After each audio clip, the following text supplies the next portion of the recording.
Hola amigos, muy buenas tardes. Estamos retomando nuestros programas de los miércoles, recuerdan ustedes la Victoria de la Mente, con esta tarde complicada siempre porque como ustedes ya deben saber, las calles del centro de Lima están bastante complicadas porque se han convertido en el escenario de conflicto, en el escenario de las marchas de nuestros visitantes del interior y también de muchas delegaciones de Lima, por supuesto, universitarios, sindicatos, colectivos, están marchando y hacen presencia en las calles del centro de Lima y nuestras oficinas están precisamente en el centro de Lima.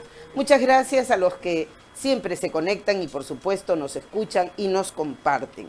Tenemos para el día de hoy las consecuencias. ¿Qué consecuencias tiene la crisis social, la crisis política, la crisis económica en la salud mental? Ustedes saben que nuestro programa tiene como propósito fundamental reflexionar sobre algunos aspectos vinculados a la salud mental y por supuesto relacionados con la calidad de vida, con la calidad de nuestros pensamientos, con la estructura de nuestra personalidad y con las complicaciones que podemos ir teniendo a lo largo de nuestra vida, precisamente a partir de los detalles que nos rodean en la vida, en la convivencia. Esto es importante que empecemos a analizar en el día de hoy. Los voy a dejar solo con un minuto y regresamos de introducción de comerciales para nuestros auspiciadores. Un segundo y volvemos.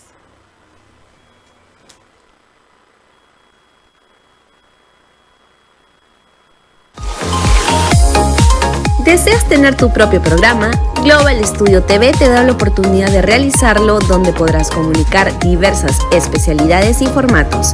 Ahora contamos con diversos programas como Solo para Ellas, Primero es lo Nuestro con Lucila Chacaltana, El Son de Pedro Emilio, Tributo al Artista con Paloma, Arriba los Pañuelos con la carismática Karen López, Ritmo Urbano y La Hora del Apache, entre otros. ¿Qué esperas? Comunícate al 964-582-611 o acércate al Jirón Cusco 440, oficina 292 en el Cercado de Lima.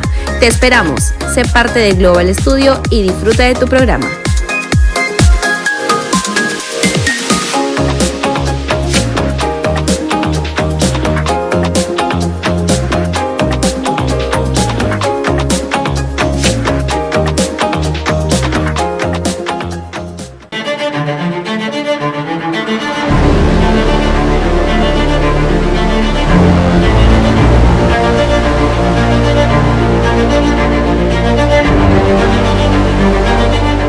Si tienes una denuncia, un destape, una crítica y de lo que sucede en todo el Perú y el mundo, envíanos tus videos y fotos a nuestro WhatsApp 964-582-611 y lo publicaremos.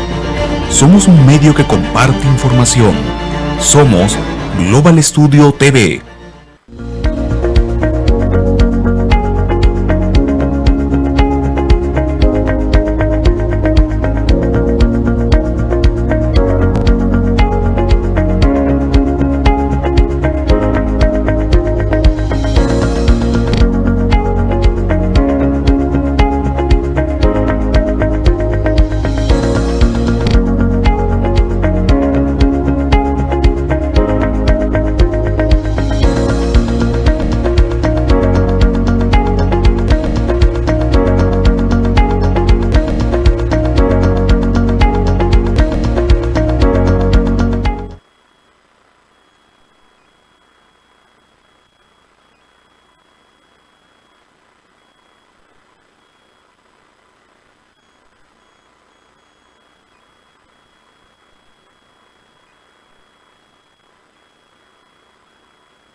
Queridos amigos, ustedes y yo sabemos que la evolución es un hecho absolutamente innegable. las sociedades evolucionan, el mundo evoluciona, el cerebro humano ha evolucionado, por tanto. Pero precisamente en este marco de la evolución, en este marco del crecimiento, en el marco en el que entendemos que el ser humano, como parte de la sociedad, como parte de este conjunto de seres que habitamos el planeta Tierra, estamos en diferentes espacios geográficos apostados para impulsar nuestra particular forma de convivir y nuestra particular manera de mirar las cosas. No todos los rincones del planeta, sus comunidades, sus sociedades miran el universo de la misma manera, no lo entienden como los miramos. Nosotros en América Latina miramos las cosas desde una óptica amorosa, afectiva, comprometida, solidaria, generosa tal vez con el hermano, y además tenemos una cercanía afectiva muy cercana, una relación muy cercana, una comunicación muy cercana. ¿Con quiénes? Con, por ejemplo, los elementos de la naturaleza, con la tierra, el mar, las plantas. Tenemos una relación muy cercana con ellos y como usted verá, estos detalles se producen porque la estructura de la personalidad de los latinos es una personalidad que está relacionada con el afecto, con el amor, con la contemplación del otro. Entonces, queridos amigos, cuando hablamos de la crisis social, de la crisis política, de la crisis económica, no estamos hablando de cualquier cosa. Estamos hablando de un punto de quiebre, estamos hablando de una inequidad que va ocurriendo en el proceso de esta relación armoniosa que debe haber, por ejemplo, entre deberes y derechos, entre derechos y obligaciones, y este proceso de encuentro entre deberes y derechos que debe estar nutrido por una serie de reglas, porque ustedes recordarán que las reglas, mis queridos amigos, están hechas precisamente para convertir al ser humano en ese ente, en esa columna vertebral que puede emplear sus criterios para empezar a utilizar estos principios en cuanto al deber y en cuanto al derecho de una manera apropiada y por supuesto equitativa. ¿Qué ocurre entonces? En un estado de crisis, en un estado de convulsión, en un estado de desasosiego, de incertidumbre, de inequidad, en ese estado de cosas el ser humano por supuesto que va a responder de una manera bastante particular. ¿Y con qué respondemos en ese estado? Cuando en casa, por ejemplo, sucede algo que nos descoloca, sucede algo que nos compromete, sucede algo que nos puede dar miedo, ¿qué sucede? ¿Qué nos pasa? ¿Qué sentimos? ¿Qué experimentamos cuando eso ocurre? ¿Qué estamos sintiendo? ¿Qué sentimos? Así como experimentamos la incertidumbre, el miedo, podemos seguramente también experimentar dolor, podemos experimentar rabia, podemos experimentar angustia, ¿verdad? Y estos detalles, estas características emocionales que van a ser experimentados por nuestro cerebro, van a ser procesados de una manera determinada. Y ese procesamiento, estimados amigos, tiene que ver con el estrés, mínimamente con el estrés. La incertidumbre y el miedo permanentes, si bien es cierto, el miedo puede convocarnos en un proceso de realidad, nos puede convocar en un proceso de defensa, nos prepara para defendernos, nos otorga herramientas para podernos defender. El miedo no es efectivamente malo siempre, pero ¿qué pasa en el cerebro cuando hay miedo? Cuando hay miedo, usted ya sabe, aflora, porque el miedo está trabajado allí en la amígdala cerebral, ¿cierto?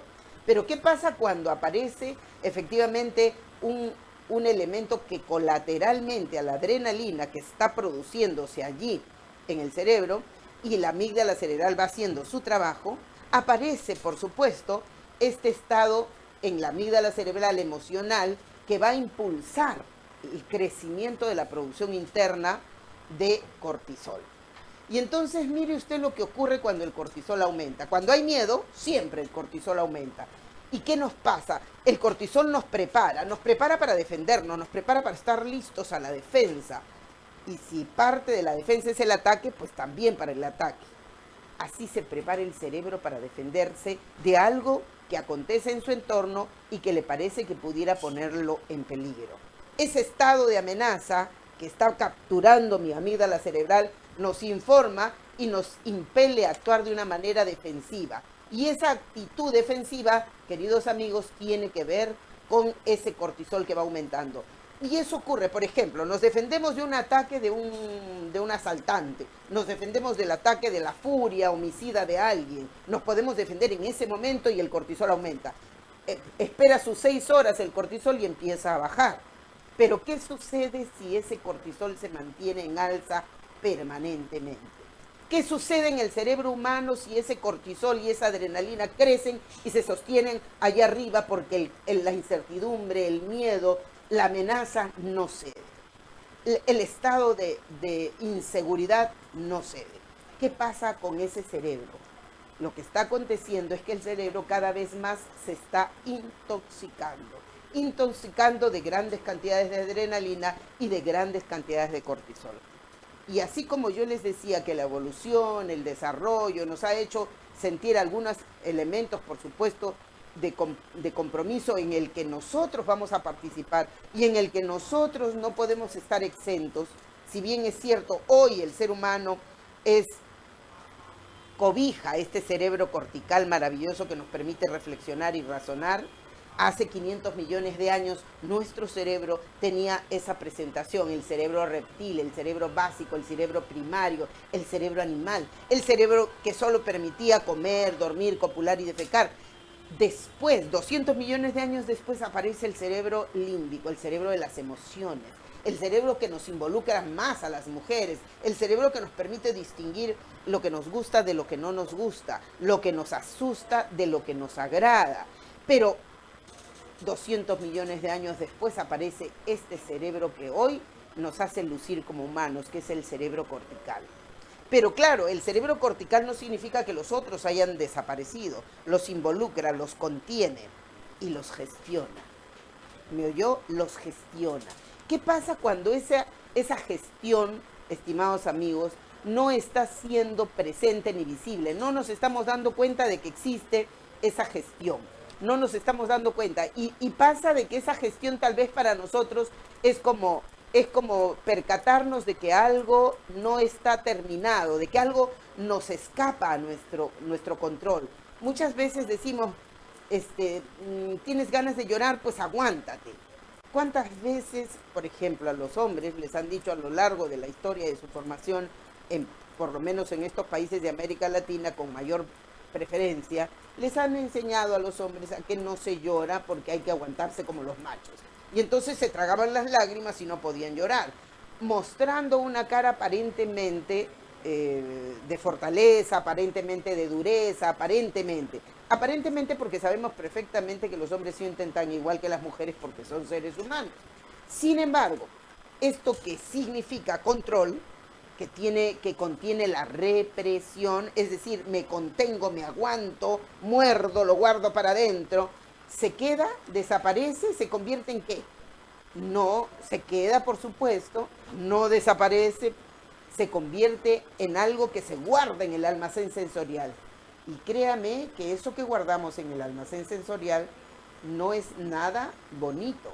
Se guarda esa sensación, ese sentimiento, esa emoción, esa experiencia emocional, se guarda, por supuesto, como una experiencia que va a terminar con los años convirtiéndose en un munición casi como ese que se pone en las pistolas y que puede ser disparado y que puede atravesar el estado de comodidad frente a cualquier persona, que sale allí con la furia, con la rabia, con toda mi carga emocional con la que fue guardado. Eso, queridos amigos, es lo que acontece. Entonces, ¿qué pasa cuando yo estoy sometido a un estado de inseguridad, desasosiego, de incertidumbre, de miedo? Mínimamente, lo que vamos a experimentar es ese miedo. Y lo que va a acontecer en ese proceso de sostener el miedo, va a pasar esto que les acabo de decir, que va a ocurrir el estrés. El estrés de que estoy para poquito, respondo mal, inmediatamente respondo porque estoy para que mírame y no me toques, como decía mi mamá. Entonces, ¿qué sucede cuando estamos en esas condiciones? Cualquier cosa se puede convertir en una amenaza. Cualquier elemento, cualquier voz, cualquier acción de otra persona se convierte en una amenaza. Y ese estado cerebral en el que estamos continuamente sobreproduciendo grandes cantidades de cortisol y adrenalina, queridos amigos, no solo va a contaminar gravemente el cerebro, porque al subir estas sustancias hay otras que se van a disminuir. ¿Y sabe cuál es la que se disminuye? Le cuento. Una de las sustancias que termina siendo afectada por este desorden neuroquímico es precisamente la oxitocina. La oxitocina es una de las hormonas que tiene una participación directa con algo que se llama tolerancia. Tolerancia, amor, comprensión. Mire usted, cuando esta sustancia neuroquímica se ve afectada y se reduce por causa de esta descompensación ocurrida con la adrenalina y el cortisol, la oxitocina se ve afectada. Entonces, una persona en un estado en el que la oxitocina se va a afectar, esta que regula la sensación de equilibrio, de comprensión, de tolerancia, de amor, obviamente va a empezar a tener comportamientos contrarios a la tolerancia, es decir, se va a volver tal vez una persona probablemente intolerante. Pero eso no es todo, también se ve afectada, por ejemplo, la producción de las endorfinas. Las endorfinas son sustancias que tienen una relación estrechísima con la sensación de felicidad. Y entonces nada de lo que acontece a mi alrededor, cosas que antes me hacían feliz, ahora haciendo estragos en mi cerebro, esta presencia de la endorfina reducida, probablemente mi sensación de felicidad vaya también a reducirse. Por lo tanto, los acontecimientos que antes me hacían feliz, ahora ya no me hacen lo suficientemente feliz. Y así como eso, hay una serie de detalles neuroquímicos en el cerebro que se van a ir perturbando por causa de este acontecimiento que les estoy narrando. Una cosa más que es absolutamente importante tomar nota, queridos amigos, es que, por ejemplo, la serotonina, que es una sustancia reguladora del sistema inmune, que contribuye a colaborar con el sistema inmune, se ve afectado. Y entonces, esta serotonina, al verse afectada, queridos amigos, imagínense ustedes lo que ocurre en el cuerpo humano de esa persona. Que va a ocurrir que esa persona va a estar en estado de vulnerabilidad, de fragilidad tal que las circunstancias de su salud se van a fragilizar. Se van a fragilizar y estas personas van a estar en mayor fragilidad, no solo emocional, que ya sabemos, producto del estado neuroquímico, sino físico. Y por cierto, la presencia de desórdenes físicos, desórdenes psicológicos, es realmente allí presente. Cuando ocurre este estrés en esos niveles, cuando ocurre este desorden neuroquímico, la presencia de desórdenes psicológicos van a acontecer. ¿Eso qué significa, queridos amigos? Que la crisis que vive el país en este momento, esta crisis social, política, económica que estamos viviendo, este continuo enfrentamiento que estamos viviendo, este toma y daca, esta pelea frontal que estamos teniendo como pueblos en las calles del Perú de hoy, está causando graves daños a la salud mental en nuestro país, a la salud mental de los ciudadanos, a la salud mental de todos, incluyendo de los efectivos policiales, por supuesto, de los miembros de las Fuerzas Armadas, por supuesto, de la población civil que está absolutamente desamparada también. Entonces, el estado de crisis, el estado social de incertidumbre, el estado económico en el que vive el país, que está en incertidumbre porque no sabemos qué va a acontecer mañana, no solo está perturbando la salud emocional, sino está perturbando gravemente el repertorio de conductas en los habitantes del Perú en este momento. Ahora bien, ¿quiénes son responsables de que esto que está sucediendo termine en una circunstancia de tan alta confrontación? Ustedes, que son personas informadas, que todos los días seguramente se informan a través de los medios, probablemente de televisión, y también, por cierto, de los medios alternativos de comunicación que están en las redes, que tienen ustedes todas las redes todos los días para informarse. Y por cierto, la información, la noticia les llega por diferentes mensajes, por videos o por audios o por presencias que ustedes pueden incluso fotografiar, porque las calles de Lima están precisamente convertidas en este escenario y es fácil que usted transite por ahí, tome una foto, o grabe o escuche un audio, etcétera. Ya a estas alturas del uso del internet de una manera tan abierta y tan a veces sencilla, ya no es posible ocultar información. Antes, claro, oculté en los años 80, por ejemplo, y más atrás, con mayor razón, la información era ocultada porque no teníamos información más que la oficial, la que era información que todos tenían autorización para soltar, eso era lo que conocíamos los ciudadanos. Hoy, precisamente gracias al internet, nosotros tenemos toda clase de información que se cruza ahí en nuestra mente, que se cruza porque recibimos de A, de B, de Z, y luego en nuestra mente nosotros decimos esto es cierto, esto no lo es, esto coincide con esto y vamos encontrando la verdad. La verdad de las cosas es lo que usted, señora madre de familia, ahí en su casa, es lo que usted, señor padre de familia, ahí en su casa puede cotejar. Y yo he traído este tema hoy para que nos demos cuenta de que no estamos exentos de los estragos que va a recibir nuestra comunidad, nuestra sociedad, nuestro país, producto de esta confrontación permanente. No estamos exentos, que nuestra salud mental y psicológica va a terminar siendo afectada de todas maneras, está siendo afectada porque los niveles críticos de contaminación neuroquímica ya están ocurriendo. Frente a ello, tenemos una salida, nosotros los seres humanos, los que habitamos en esta parte de la tierra, en esta geografía tan rica que tiene el Perú, porque hemos sido precisamente bendecidos con una serie de recursos naturales maravillosos que tenemos en el Perú, ¿verdad? Y nosotros podemos hacer algo desde nuestra posición, sí, porque no podemos esperar que el Estado, gobernado por quienes están hoy en el Ejecutivo, tomen decisiones en función de ello, porque no lo hicieron antes. No lo hicieron cuando estábamos sin conflictos de esta naturaleza. ¿Usted cree que lo van a hacer ahora que estamos en conflicto? No lo hicieron frente al estado pandémico en el que nos hemos encontrado en materia de salud. No lo hicieron. Veíamos la televisión todos los días contándonos los muertos.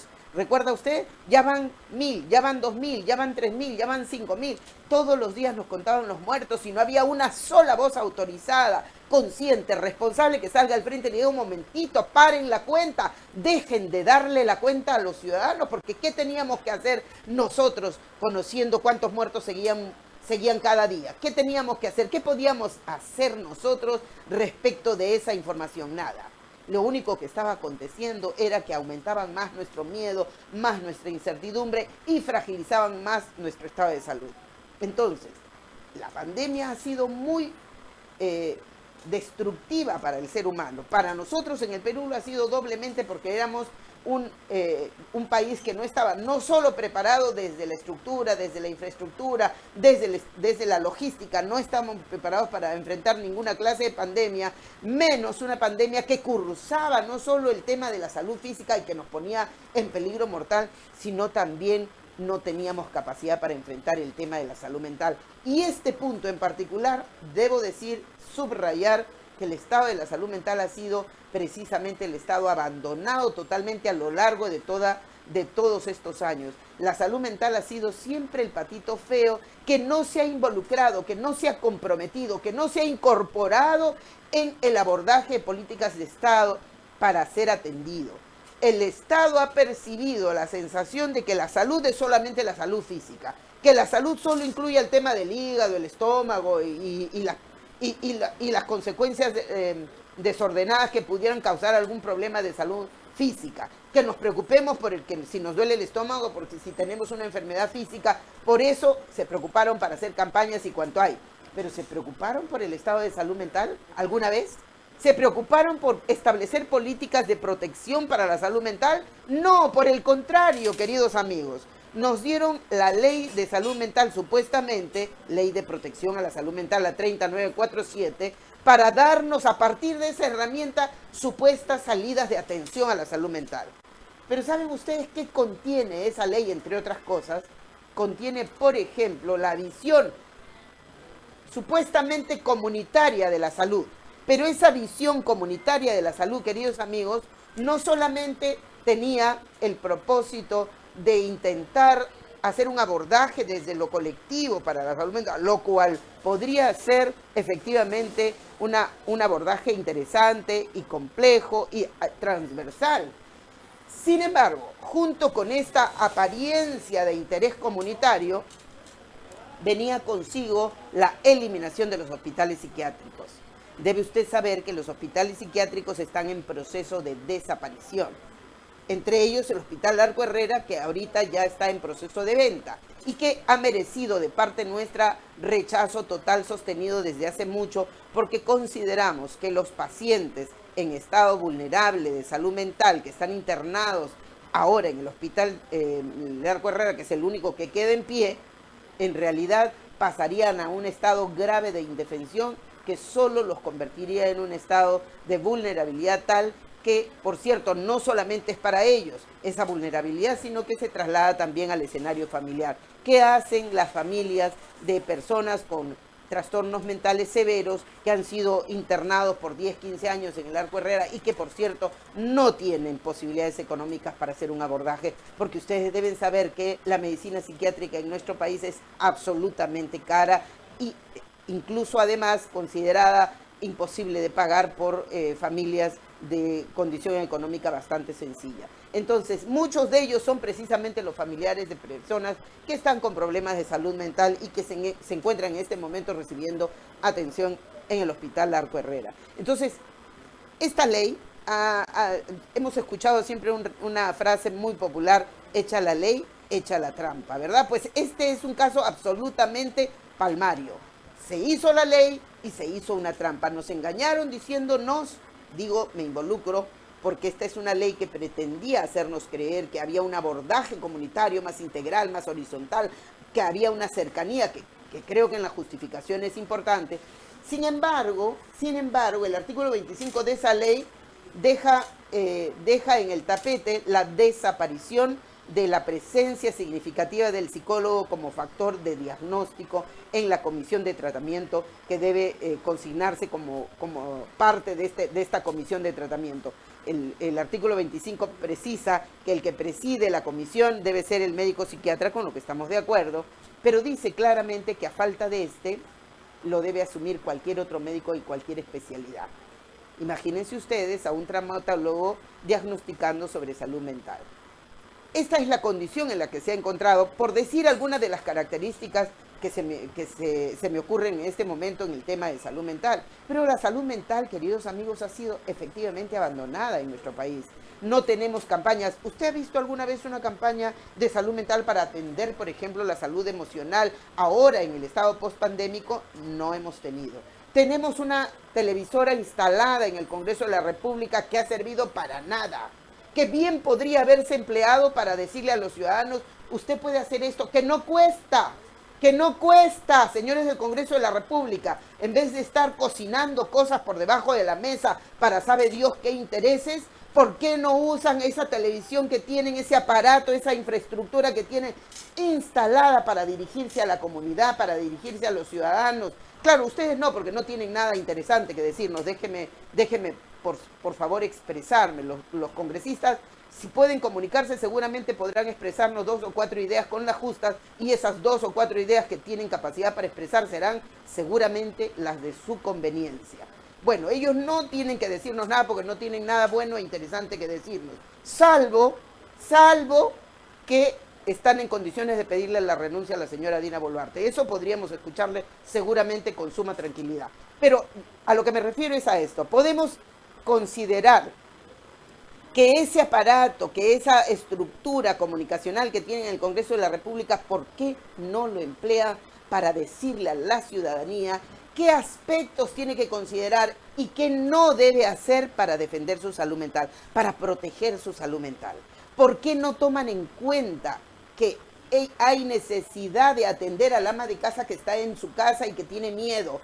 al obrero que ha dejado de trabajar porque las calles por donde tienen que transitar están copadas por las movilizaciones, a ese padre de familia que tiene un hijo en la policía y que ve que el policía sale todos los días y reza probablemente 10 o 20 Padres Nuestros para que su hijo no asesine a nadie allí en la confrontación. Porque no creo que los padres de familia de los policías jovencitos que ahora obligan a salir a las calles estén contentos cada vez que dispara a un ser humano. No están contentos. Yo lo siento, yo lo sé, porque soy madre de familia. Si mi hija fuera policía, seguramente que sufriría mucho de pensar en la posibilidad de que mi hija pueda dispararle a alguien por efecto de defensa propia, o porque el miedo le hizo mover el dedo en el gatillo, o porque la orden fue disparar. No lo sé. Pueden haber todas esas razones, pero cualesquiera que fuesen, queridos amigos, matar a un ser humano no es la solución para nada. Matar a un ser humano que puede estar amenazándome si es que fuese un delincuente. Por eso en este país decimos, debe haber un grave problema de comprensión, de interpretación de los hechos, porque nuestro país está siempre dispuesto a saltarle a la yugular a aquel policía que de repente en acto de defensa asesinó a un delincuente, ¿no? ¿Cuántas veces hemos visto que se le ha encausado y se le ha enjuiciado a alguien porque disparó y se murió el delincuente y el efectivo policial terminaba siendo enjuiciado, ¿verdad?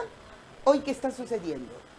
Los delincuentes están en la calle, los asaltantes están en la calle y a ese es el que dispara el policía todas las veces. No, usted sabe tan bien como yo que eso no es así. Existen vándalos, usted me dirá, y yo concuerdo con que existen vándalos, concuerdo con que existen delincuentes que deben ser intervenidos, que deben ser capturados, que deben ser procesados, estoy completamente de acuerdo. Pero ese estado de indefensión emocional, ese estado de inequilibrio emocional que está viviendo la sociedad peruana, que está viviendo el Perú entero, ahí en Juliaca, en Arequipa, en Ica, en los pueblos de Ayacucho, en los pueblos de Cajamarca, no puede ser posible que continúe más. En Lima, por la presencia de las movilizaciones y el ataque frontal que está ocurriendo desde la policía, desde las fuerzas policiales, y hoy, gracias a la invitación que ha tenido el presidente del Consejo de Ministros, también el ejército, no puede continuar. El estado de salud está quebrada.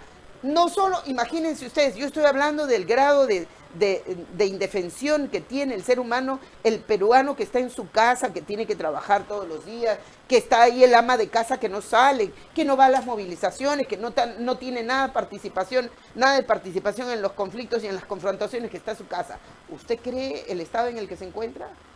Se encuentra en estado de miedo, por cierto, de incertidumbre, por cierto. Pero imagínese cómo cree usted que se encuentran los que están en la confrontación. ¿Cómo cree que se encuentra el que está movilizándose, el universitario, el obrero, el campesino que ha venido desde Yunguyo, que ha venido desde Ilave, que ha venido desde Puno para hacer sentir su voz de protesta en el Perú? Imagínese cómo se siente. ¿Cómo se siente cuando el compañero al que acaban de matar termina siendo recogido y no se sabe más de él porque no puede preguntar en el hospital acerca de su estado de salud, porque si no lo cogen o lo apalean en estado de defensa, porque la policía llega y no los deja ingresar y bueno, los reprime, como hemos visto que ha ocurrido? ¿Cómo creen que se siente? ¿Cómo se siente el policía que detrás de esa fila y detrás de su escudo sabe que van a lanzarle de repente piedras o que van a venir la turba y que él tiene la obligación de no dejarle pasar por esa línea porque sí, se lo dijeron, ustedes pagan con su vida y no deben dejar pasar y tienen que defender esa línea de fuego para no dejar pasar a los tumultos que están enfrente, donde están muchos ciudadanos peruanos listos a pasar esa línea porque se cansaron de esperar? Y entonces el policía tiene la orden de no dejar pasar, pero tiene claro su escudo, tiene su vara de goma, tiene su fusil para disparar, tiene sus bombas lacrimógenas para utilizar y las usa. Sinceramente las usa. Sabemos que la tiene que usar porque esa es la orden. Esa línea no debe ser transpuesta y tú tienes que defender esa línea. La defiende y para ello dispara muchas veces con un acto de miedo, probablemente, con un acto de terror, probablemente muchos, y otros tantos, con un acto deliberado y absolutamente consciente, pueden disparar a matar. ¿Cuántos de los que han disparado a matar? Por rabia, por odio. ¿Y cuántos de ellos han disparado a matar por miedo? por miedo. ¿Y cuántos, muchos probablemente han disparado a matar porque la orden ha sido esa? Nosotros no sabemos porque no estamos en la cabeza de ese policía. Pero sí sabemos lo que puede estar ordenando la cabeza que ordena y que ha perdido de vista esta interpretación del lado humano. Tenemos los peruanos que ponernos de pie para levantar nuestra voz. ¿Qué vamos a decir? ¿Muerte a Dina Boluarte? No. ¿Qué vamos a decir? ¿Muerte al premier Otárola? No. Vamos a decir que pare la confrontación que termina con asesinados, con peruanos asesinados. Vamos a decir que haya un poco de responsabilidad y sensatez, que se preocupen por el estado de salud del peruano que está en las calles, como del peruano que está en su casa, de los niños que están estudiando y que no saben si en marzo van a empezar sus clases, porque este estado de confrontación inhumana no puede continuar y amenaza con continuar incluso hasta marzo. Los operadores políticos que están detrás de esas responsabilidades tienen una suprema responsabilidad para tomar decisiones. Y tomar decisiones significa ponerse a pensar, usar el cerebro para encontrar salidas, pero no salidas que nos engañen, sino salidas que nos hagan proteger la vida. El estado de salud emocional ya está en crisis. Ya estamos en crisis todos los peruanos, porque tenemos miedo, porque no sabemos qué va a pasar mañana, porque tenemos miedo si nuestros hijos están en las calles, si nuestros padres están en las calles, si nuestros hermanos están en las calles, si son del ejército, de la policía, o si son de las Fuerzas Armadas, qué va a acontecer. Ayer nomás hemos visto la renuncia de algunos policías a su estado de autoridad, conmovidos por el estado en el que nos encontramos.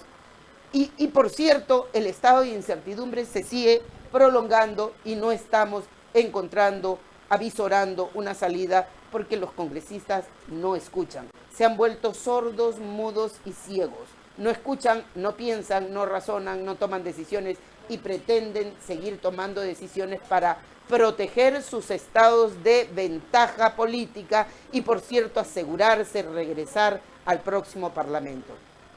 Engañando a la población, creyendo falsamente que la población va a seguir engañada. Creemos que es importante, señora Boluarte, no sé si usted tiene todavía, bueno, presumo que usted, su cerebro no está del todo saludable, porque una persona que ve que hay 10 muertos, 20 muertos, 30 muertos, por Dios santo, ya deténgase. Ya, si la gente le dice que usted tiene que renunciar para que no mueran más peruanos, ese debería ser el motivo suficiente para que usted se vaya. Y es necesario considerar eso, porque podemos discutir y reflexionar respecto de si está bien o no está bien, si lo escogimos o no lo escogimos, si la gente votó por mayoría y que usted responde a la sucesión constitucional. Ese es otro debate. Pero aquí lo que acontece es un estado de gravitación tan importante que hay que resolver porque la sociedad peruana está enfermándose. Si tenemos dos dedos de frente, si tenemos un poco de empatía, si tenemos un poco de solidaridad, si tenemos un poco de humanidad, veo más de 70 muertos. ¿Qué pretende la señora Boluarte? ¿Convertirse en un ícono en la historia por haber matado más gente en este país? ¿Quiere comparar a Sendero Luminoso? ¿Quiere estar en las mismas condiciones? ¿Cuántos muertos hubo acá? Y bueno, los 70 muertos todavía resultan poquito. Ese estado de salud cerebral, señora Boluarte, está en peligro. Resulta que ya sus neuronas espejo tal vez no están trabajando. Resulta que su hipocampo no le está narrando como deben ser los hechos que están aconteciendo. Resulta que tal vez está atrofiado su giro del cíngulo y usted no está respondiendo a las emociones que debe responder para que mire, reflexione, toque lo que está aconteciendo y responda de acuerdo con eso. Es importante, señora Boluarte, que visite al especialista porque algo no está funcionando en su cerebro. Obviamente no me voy a referir a Otárola porque es un impresentable, disculpen ustedes el término. Él tiene propósitos subalternos totalmente y, por supuesto, esa condición que tiene allí, que le regalaron el Estado del Premierato precisamente para resolver probablemente estas cosas, ¿no? Pero a quien me voy a dirigir como mujer que es, como madre que es, como provinciana que es a la señora Boluarte. Le comunico que los peruanos estamos enfermos, todos, de una manera o de otra. Los odiadores que salen, que dicen, sí, hay que ponerle mano dura y que están esperando que se mueran más peruanos, por supuesto, tienen un estado de indefensión tan grave en el cerebro que ya no responden a lo que está aconteciendo afuera. Hasta el perro sufre cuando su amo llora por algo, y es un animal que solo come, duerme, copula y defeca. Es decir, su cerebro, el cerebro reptil que teníamos hace 500 millones de años atrás. Y algunos seres humanos peruanos que he visto allí en las redes que dicen, sí, mano dura con esos delincuentes, terroristas y vándalos, hay que dispararles. Lo dicen muchas personas de todas las edades, escondidos detrás de su caparazón política, para pretender seguro ser inflexibles y quizás tener esa inflexibilidad que les debe dar la apariencia del poder. Pero eso no es normal, eso no está bien. Como repito, ni el perrito, porque el perrito se conmueve cuando a su amo le está pasando algo, lo abraza, llora con su amo, se echa en sus pies para consolarlo. Si los humanos no estamos respondiendo mínimamente como el perrito, algo grave está pasando. Cierto, la pandemia tiene consecuencias funestas en nuestra salud.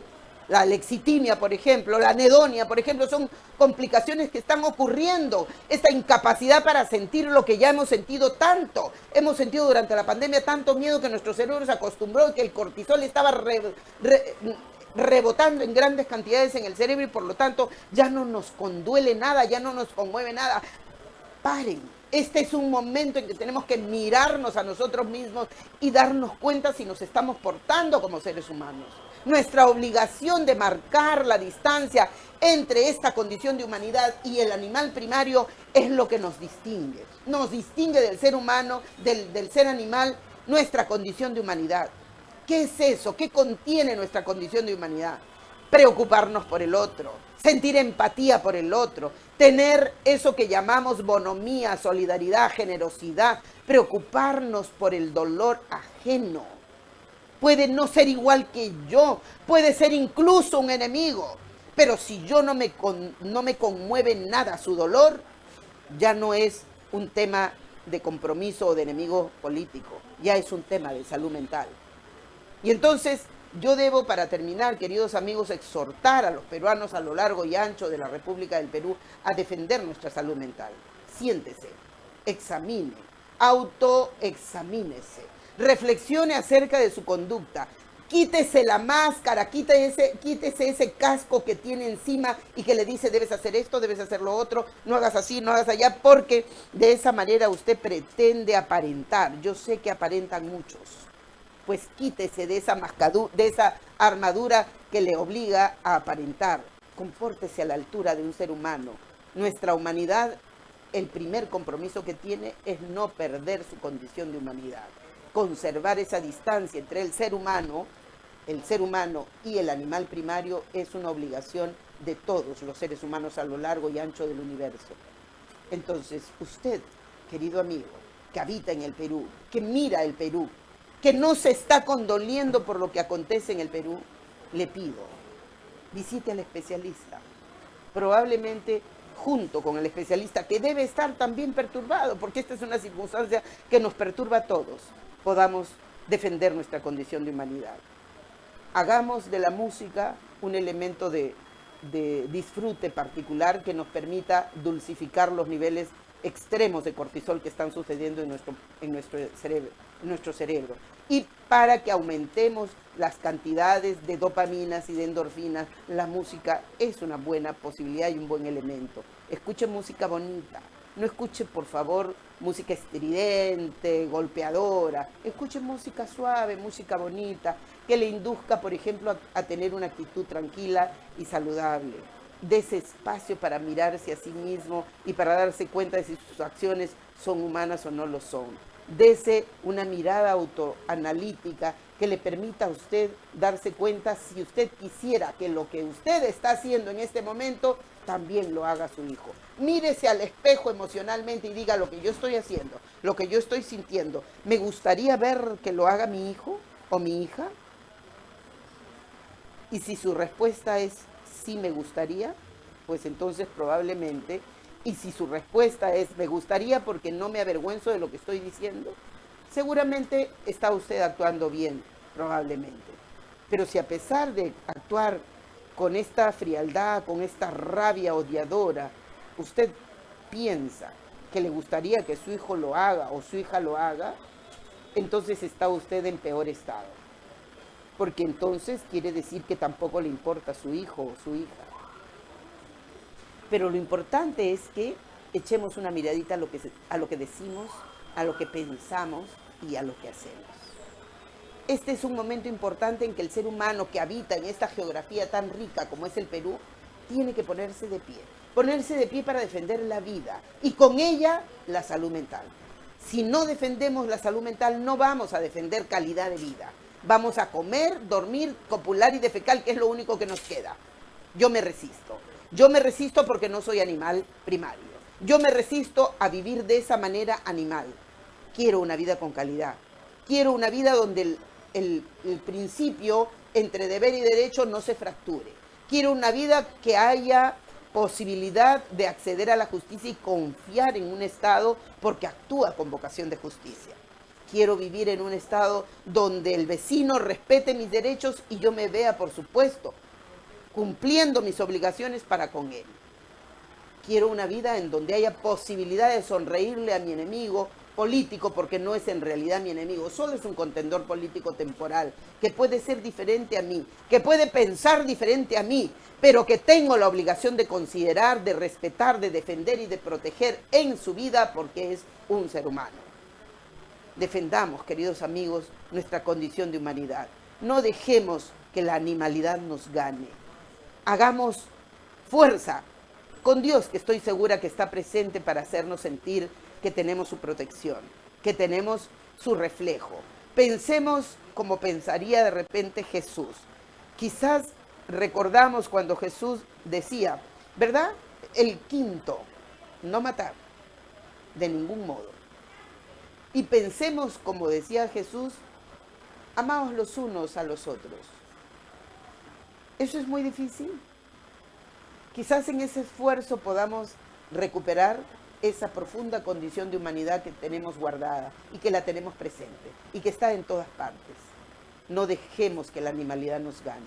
Hagamos fuerza común para seguir siendo humanos, para que este país que es tan bello y tan generoso y que ha sido tan bendecido en los recursos naturales siga siendo nuestro cobijo, nuestra mamapacha que nos cobija con generosidad y nos permite comer la papita y el camote y todo lo que nos produce con amor, para que siguiéramos tendiendo puentes de hermandad con los hermanos que viven allá en la sierra o en la selva o en todos los rincones del país, porque todos somos hermanos y todos aquí en este espacio geográfico somos peruanos.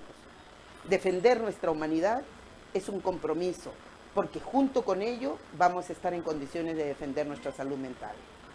Sonría a pesar de lo difícil que es la vida. Sonría a pesar de lo difícil que puede ser el acontecimiento del día. Llegue a casa, abrace a sus hijos y sonríales con amor. Si no está usted en su casa y es un hermano que vino de la provincia, sonríale a su compañero, abrácelo para que las endorfinas no lo abandonen, para que la oxitocina no lo abandone, para que esas sustancias nos protejan y protejan también a la amígdala cerebral y podamos responder con amor siempre, reflexionando siempre, calculando lo que hacemos en función del bienestar de los demás. Yo estoy segura que sí lo podemos hacer. Muy bien, queridos amigos, un abrazo muy grande y los abrazo con toda mi alma para pensar y sentir que la esperanza la tenemos presente, pero la fe es lo que nos sigue empujando y nos sigue dibujando el camino. Con fe para seguir construyendo el día a día. Con fe porque allá al fondo del túnel oscuro que a veces vemos hay una luz que nos invita. Porque siempre hay un amanecer cuando esperamos ese amanecer con ansia y con fe. Un abrazo muy grande. Hasta el próximo miércoles. Estoy segura que nos volvemos a encontrar de todas maneras. Hasta pronto.